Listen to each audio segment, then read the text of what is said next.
Rais wa Marekani Donald Trump ameshtumu Israel kwa kile alichosema ni kiburi na hasira baada ya kulenga kituo cha mafuta cha Iran, ambapo kulisababisha Iran kujibu mashambulio hayo na kulenga kituo cha Qatar cha LNG.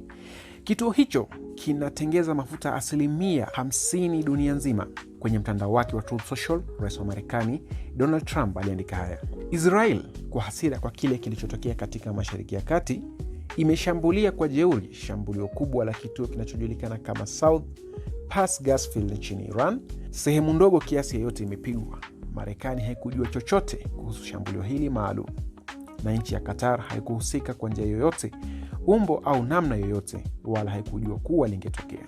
Kwa bahati mbaya, Iran pia haikujua hili wala yoyote ya mambo muhimu yanayohusiana na shambulio la South Pars, na kwa hivyo, kwa kutokuwa na haki au bila usawa, ilishambulia sehemu ya kituo cha gesi cha LNG ya Qatar.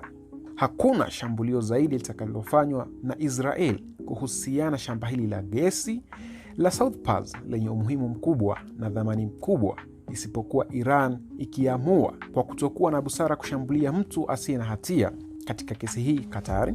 Marekani, pamoja au bila msaada au ridhaa ya Israel, itaharibu kabisa shamba lote la South Pars Gas Field kwa kiwango cha nguvu na uwezo ambao Iran haijawahi kuona au kushuhudia hapo awali.